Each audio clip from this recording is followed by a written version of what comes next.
Hello everyone, welcome to ATP star super learning platform. कैसे हो आप लोग भाई? प्रॉपर चल रही है तैयारी? सही चल रही है ना? ठीक है, बढ़िया से तैयारी करो। आज का जो सेशन है लिक्विड सॉल्यूशन के कुछ अच्छे क्वेश्चंस देखने जा रहे हैं। आपका कंसेप्ट स्ट्रांग होगा बच्चों, क्लियर है? पूरे सेशन में आपको कंसंट्रेटेड रहना है और साथ साथ मेरे साथ आपको प्रॉब्लम साथ में सॉल्व भी करना है। स्टार्ट करते हैं बच्चों डिस्कशन, क्लियर है?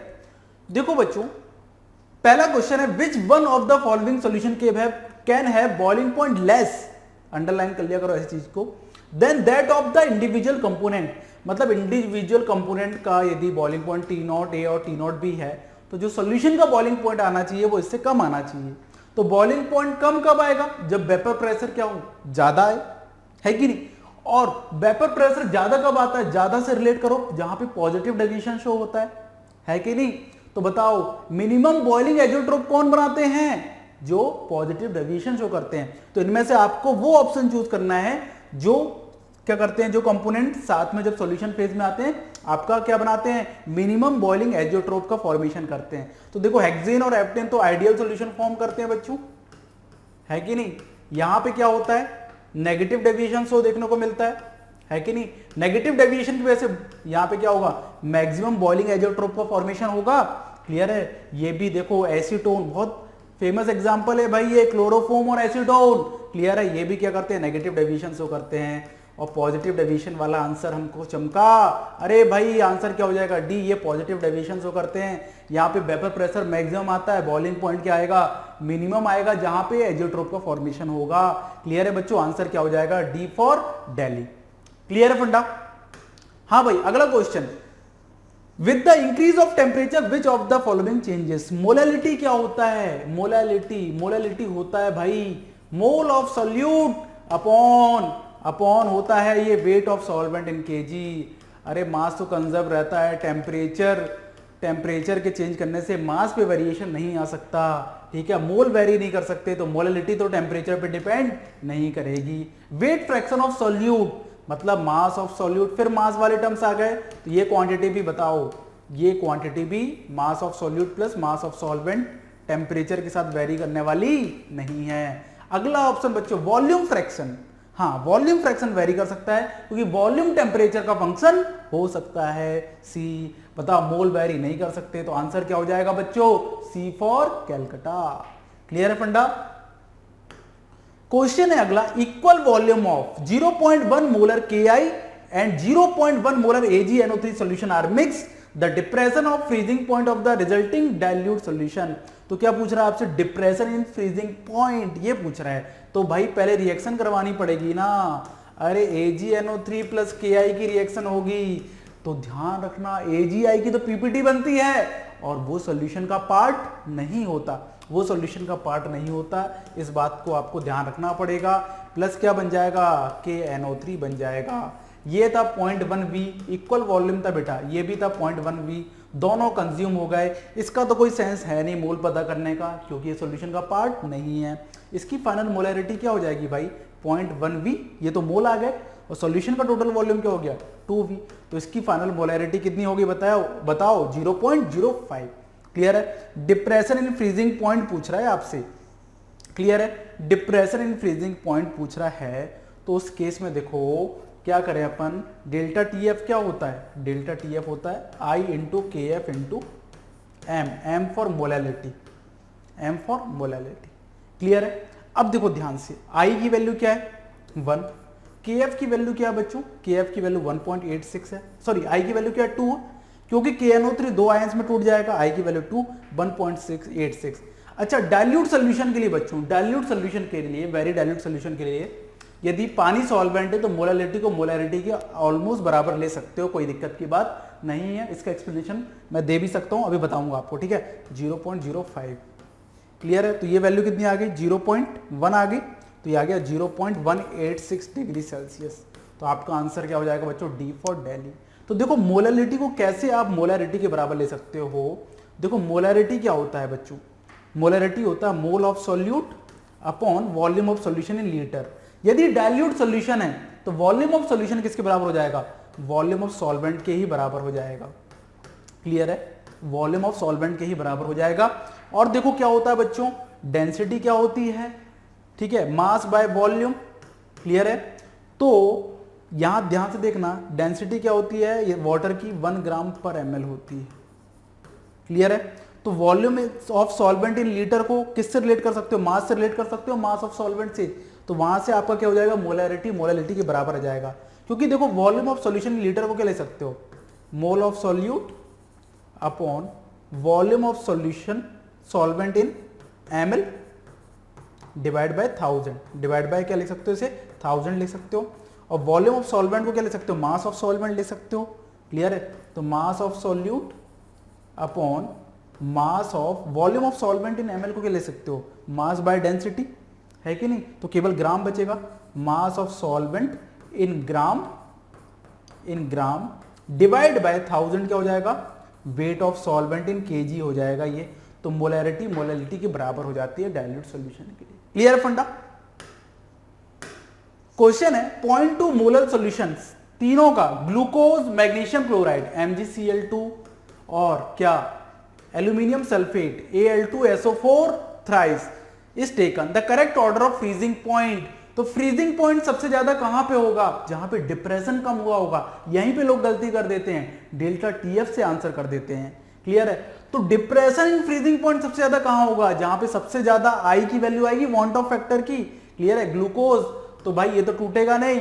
ये कितने आयंस में टूटेगा? 3 आयंस में। और ये किस में टूटेगा? एल्यूमिनियम सल्फेट है भाई। ये किस में टूटेगा? 2 aluminium 3 positive plus 3 SO4 2 negative.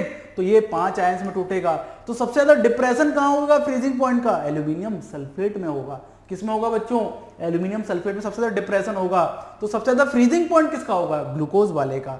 तो बताओ ऑर्डर क्या आएगा बच्चों? ग्लूकोज वाले का फ्रीजिंग पॉइंट सबसे ज्यादा होगा। आंसर क्या हो जाएगा? D for Delhi. क्लियर है? तो जहां डिप्रेशन ज्यादा उस सॉल्यूशन का फ्रीजिंग पॉइंट कम हो गया। उसने पूछा है correct order of freezing point. Clear funda? बात समझ में आ गई? क्वेश्चन है a calcium chloride aqueous solution at 27 degree Celsius has an osmotic pressure 16 atm and density of 1.2 gram per ml। What is freezing point of this solution? KF देके रखा है ना? KF देके रखा है आपको और R की वैल्यू देके रखी है। बच्चों देखो इस क्वेश्चन को कैसे करना है, ध्यान से समझो। इस क्वेश्चन को करने के लिए आप ऑस्मोटिक प्रेशर का फॉर्मूला लगाओ। पाई इज इक्वल टू क्या होता है? ICRT। क्लियर है? अभी आप डेंसिटी वगैरह पे मत जाओ, डेंसिटी का हम यूज ही नहीं करेंगे, डायरेक्टली मैं आंसर बता दूंगा कैसे आएगा, ध्यान से देखना। क्लियर है? 16 atm I। अच्छा कंसंट्रेशन क्या होती है? मोलैरिटी होती है ना? सॉल्यूशन की मोलैरिटी इंटू 0.08 और टेम्परेचर कितना? 300। तो बच्चों यहां से I की वैल्यू क्या आ गई? 16 divide by m into 0.08 into 300। Clear है? अब देखो फ्रीजिंग पॉइंट सॉल्यूशन का पूछ रहा है, ध्यान देना डेल्टा TF नहीं पूछ रहा है। ये क्या होता है? I into KF into M। मैं वही बात डाइल्यूट सॉल्यूशन मान के मोलैलिटी को ऑलमोस्ट मोलैरिटी के बराबर मान रहा हूं, क्योंकि ऑप्शन देखो दूर दूर के दिख रहे हैं, कोई दिक्कत वाली बात नहीं है। मोलैलिटी को मोलैरिटी मान लो। क्लियर है? तो डेल्टा TF क्या होगा बताओ? Freezing point of pure water minus TFS is equal to क्या हो जाएगा बताओ? I की वैल्यू क्या आ गई? 16 divide by m into 0.08 into 300। बच्चों KF की वैल्यू 1.86 होती है कि नहीं? 1.8 यूज करना है उसने बोला है, और मोलैरिटी m, तो m से m कैंसिल आउट कर दो। क्यों डेंसिटी में जाके? देखो डायरेक्टली एग्जैक्ट आंसर चाहिए तो क्या करते हैं अपन? डेंसिटी को पहले मोलैरिटी में कन्वर्ट कर लेते। कैसे बताओ? ये 1.2 ग्राम पर ml है, तो ये क्या हो जाता है? 1.2 ग्राम अपॉन 10 की पावर -3 लीटर पर ml ना, 10 की पावर -3 लीटर। और इसे मोल ऑफ सॉल्यूट में कन्वर्ट कर लेते। 1.2 डिवाइड बाय, बताओ इसका मोलर मास क्या हो जाता है? 40 प्लस 2 इंटू 35.5। लेकिन ये सब चीजें क्यों करें? यहां से आपकी ये मोलैरिटी आ जाती, लेकिन कैलकुलेशन बढ़ाने वाला काम था, यहां से डायरेक्टली हो रहा है। देख लेते हैं TFS की वैल्यू क्या आ रही है? 16 इंटू 1.8 डिवाइड बाय 0.08 है ना, और डिवाइड बाय 300। ये आ रहा है बच्चों -1.02 डिग्री सेल्सियस के आसपास आंसर आएगा। क्लियर है? आंसर क्या हो जाएगा? D for Delhi. क्वेश्चन है FeCl3 on reaction with K4FeCN6 in aqueous solution gives blue colour. ये परूसियन ब्लू कलर होता है, मैं बता रहा हूं, ये इनऑर्गेनिक की रिएक्शन है अपनी। जब K4FeCN6 की रिएक्शन Fe3 प्लस यहां पे रिप्लेस करेगा तो ये बनता है Fe4FeCN6 का थ्राइस, ये परूसियन ब्लू पीपीटी होती है, समझ में आ रहा है, इसकी वजह से ब्लू कलर का फॉर्मेशन होता है। देखो क्वेश्चन से हमें रिएक्शन भी सीखने को मिल रही है। These are separated by a semi permeable membrane A B as shown due to osmosis. Osmosis में कौन मूव करता है भाई? ऑस्मोसिस में सॉल्वेंट के पार्टिकल्स मूव करते हैं, सॉल्यूट के पार्टिकल्स नहीं। तो सेमी परमिएबल मेम्ब्रेन है ना, ये सॉल्वेंट के मॉलिक्यूल्स को अलाउ करेगी मूव करने के लिए। कहां से? हाई प्रेशर से लो प्रेशर की तरफ। समझ में आ रहा है? तो बताओ यहां पे हाई प्रेशर से लो प्रेशर की तरफ सॉल्वेंट का मूवमेंट होगा, तो ये K4 FeCN6 इस साइड और FeCl3 इस साइड है, इन दोनों की मुलाकात होना ही नहीं है, तो कोई ब्लू कलर का फॉर्मेशन होना ही नहीं है। No blue colour formation takes place. Clear है पॉइंट? क्वेश्चन है, for an ideal binary solution with P0A greater than P0B which relation between X A ज्यादा वॉलेटाइल है। क्लियर है? ए ज्यादा वॉलेटाइल है। तो देखो एक चीज हमें समझ में आ रही है कि y की वैल्यू ग्रेटर देन x से होगी, क्योंकि ए की वेपर फेज में जाने की टेंडेंसी ज्यादा है। क्लियर है? और बाई बी की वैल्यू क्या होगी? लेस देन एक्स भी होगी। तो अब बताओ कौन सा रिलेशन सूट कर रहा है? कौन सा रिलेशन सूट कर रहा है? y अपॉन एक्स से should be greater than 1। Clear है? और ये क्या होना चाहिए? By B upon X B should be less than 1 होना चाहिए। क्लियर है? तो कौन सा रिलेशन है? यहां से मैं क्या कर सकता हूं? देखो यहां से देखो y अपॉन एक्स से क्या आना चाहिए? Should be greater than Y B upon X B आना चाहिए क्या? देखो y अपॉन एक्स से ग्रेटर देन 1 है और Y B upon X B less than 1 है, तो ये स्टेटमेंट क्या है? बिल्कुल सही है कि नहीं? समझ में आ गया? इस तरीके से क्वेश्चन हो जाएगा। तो आंसर क्या हो जाएगा? सी फॉर कैलकाटा। क्वेश्चन है, a mixture contains 1 mole of volatile liquid P0A 100 mm Hg है और 3 मोल ऑफ वॉलेटाइल लिक्विड P0B क्या है? 80 mm Hg है। If solution behaves ideally the total vapour pressure of the distillate, total vapour pressure of the distillate पूछा है, तो हुआ क्या भाई? ये लिक्विड कंपोजिशन था, 1 mole of volatile liquid and 3 मोल किसके थे? बी थे। तो XA की वैल्यू क्या हो जाएगी भाई? 1/4 और XB की वैल्यू क्या हो जाएगी? 3/4। क्लियर है? यहां से जो वेपर मिली इसको उठा के क्या कर दिया? कंडेंसेट कर दिया। वही मेरा क्या था? डिस्टिलेट था। वही मेरा क्या था बच्चों? डिस्टिलेट था। ठीक है? उस डिस्टिलेट का मोल फ्रैक्शन हो गया X' X', मतलब यहां पे जो वेपर फॉर्म हुई थी उसको यहां पे कंडेंस कर दिया, वही मेरा डिस्टिलेट है। क्लियर है? तो पहले YA की वैल्यू निकालना पड़ेगा। YA क्या आता है बच्चों? P0A XA upon pressure of solution, that is P0A XA plus P0B XB। Clear है बच्चों? तो YA की वैल्यू क्या आ गई? YA की वैल्यू क्या आ गई? P0A XA। P0A क्या? 100 और XA की वैल्यू क्या है? 1/4। 100 इंटू 1/4 प्लस देखो 80 इंटू 3/4। समझ में आ रहा है? तो 25 डिवाइड बाय 25 प्लस 60, तो कितना आ गया? 25 डिवाइड बाय 85। तो देखो जो यहां पे वेपर थी वो इधर आके सारी कंडेंस कर दी। YA की वैल्यू क्या होगी? X' के बराबर होगी। तो कितना आ गया? ये 25 सही किया अपन ने, 420 से 60 प्लस 25 85। ठीक है? तो क्या हो जाएगा? 25 डिवाइड बाय 85 और X' क्या हो जाएगा? 1 माइनस 25 डिवाइड बाय 85। क्लियर है बच्चों? तो बताओ यहां पे प्रेशर ऑफ सॉल्यूशन कैसे निकालते हैं? लिक्विड सॉल्यूशन, लिक्विड कंपोजिशन यदि पता है तो प्रेशर ऑफ सॉल्यूशन किस तरीके से निकाल सकते हो? प्रेशर ऑफ सॉल्यूशन बताओ नया क्या जाएगा? P0A XA, लेकिन नया XA क्या हो गया? 100 इंटू 25/85 प्लस 80 इंटू, बताओ इसमें से 25 गए तो कितना हो गया? 60/85। इस इक्वेशन को सॉल्व करना है आपको। क्लियर है? तो सॉल्व कर लें इसको, इस इक्वेशन को सॉल्व कर लो। 2500 डिवाइड बाय 85 प्लस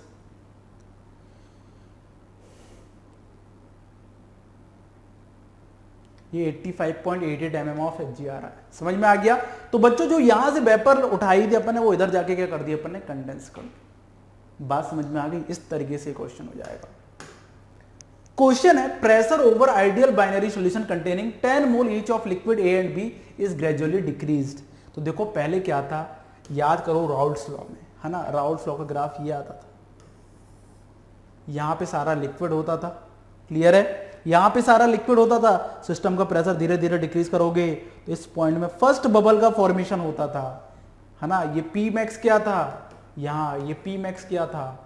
बताओ, यदि मैंने ये कंपोजिशन लिया है लिक्विड का, है ना, ये पी मैक्स क्या है, इधर पे आपका फर्स्ट बबल देखने को मिल रही है, क्लियर है। और इस तरीके से आप सिस्टम का प्रेशर और डिक्रीज करते जाओगे तो यहाँ पे जो सारा लिक्विड था धीरे धीरे इस पॉइंट पे आके सारा वेपर में कन्वर्ट हो जाएगा। किस में कन्वर्ट हो जाएगा? वेपर में कन्वर्ट हो जाएगा। ये पी मिनिमम होता था, क्लियर है, क्या होता था? पी मिनिमम होता था। और इस ग्राफ के नीचे सारा क्या प्रेजेंट है? सारा वेपर प्रेजेंट है, क्लियर है। तो बोल रहा है 10 मोल आपका पहले इनिशियली सारा लिक्विड था, आप सिस्टम का प्रेशर क्या कर रहे हो? आप डिक्रीज कर रहे हो, नीचे जा रहा हो, क्लियर है। तो देखो क्या हो रहा है, and B is gradually decrease isothermally, temperature constant है, पी नॉट ए और पी नॉट बी की वैल्यू देकर find the pressure at which half of the liquid is converted into vapour. मतलब वो यहां कहीं आपसे क्या पूछ रहा है? प्रेशर पूछ रहा है, जब लिक्विड और वेपर दोनों प्रेजेंट रहे हैं। अब इस क्वेश्चन को देख के घबराना नहीं है कि half of the liquid is converted into vapour, इतना डिटेलिंग में कैलकुलेशन यहां करने की जरूरत नहीं है, ऑप्शन से ही एलिमिनेट हो जाएगा। देखो लिक्विड और वेपर दोनों लिक्विड एंड वेपर दोनों एग्जिस्ट करने के लिए, ठीक है, लिक्विड और वेपर दोनों एग्जिस्ट करने के लिए एक्सटर्नल प्रेशर क्या होना चाहिए? इस पी मैक्स और पी मिनिमम के बीच होना चाहिए, ठीक है। तो पी मैक्स की वैल्यू क्या आ रही है? पी मैक्स की वैल्यू क्या आ रही है?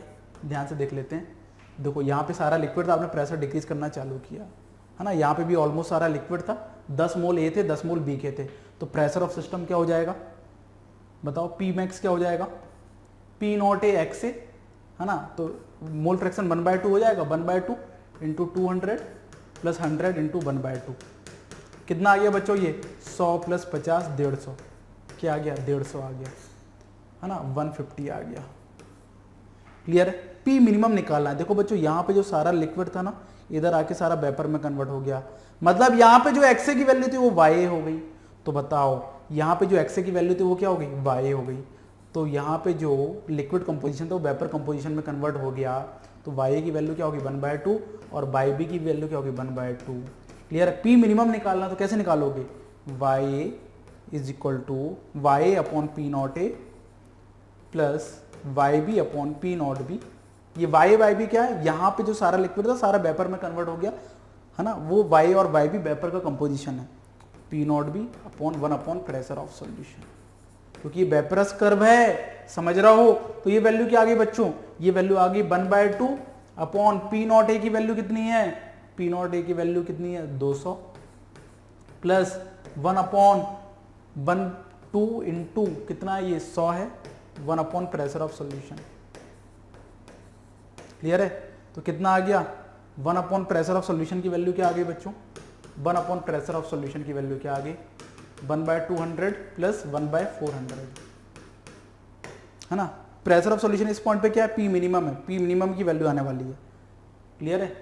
तो 1 upon P minimum is equal to 400 और यहाँ पे कितना आ गया? 2 प्लस 1, तो पी मिनिमम की वैल्यू कितनी आ गई? 400/3, 400/3, तो 3 1 जा, क्लियर है, और 3 9 जा 133.33। मतलब प्रेशर ऑफ सिस्टम, यदि आधा लिक्विड और आधा वेपर एग्जिस्ट करना चाहिए तो प्रेशर ऑफ सिस्टम 150 से 133.33 के बीच में होना चाहिए। तो देखो बच्चों ये ऑप्शन तो अपने आप एलिमिनेट हो गए, क्लियर है, ये ऑप्शन तो क्या हो गए?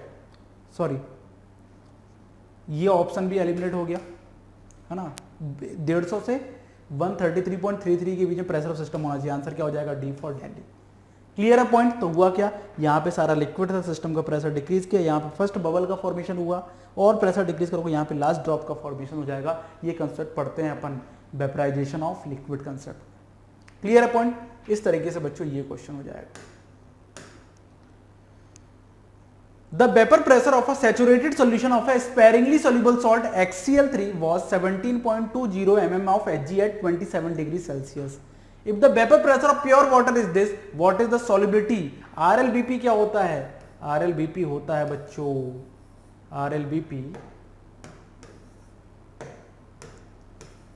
RLBP होता है मोल I into mole of solute upon I into mole of solute plus mole of solvent, clear है। तो देखो RLBP क्या हो जाएगा? लोअरिंग इन वेपर प्रेशर कितने की हुई? 17.25 minus 17.20, P not minus P S upon P not 17.25। आई की वैल्यू क्या हो जाएगी? 4 आयन में टूटेगा 4, इंटू मोल ऑफ सॉल्यूट। अच्छा I into mole of solute dilute solution बन रहा है तो मोल ऑफ सॉल्वेंट ही लिख देते हैं इसे, है ना। इसको ऑलमोस्ट क्या लिख देते हैं, मोल ऑफ सॉल्वेंट ही लिख देते हैं। और मोल ऑफ सॉल्वेंट क्या हो जाएगा बच्चों, मोल ऑफ सॉल्वेंट क्या हो जाएगा बताओ, wait of solvent divide by molar mass, कौन है वाटर है, डिवाइड बाय 80।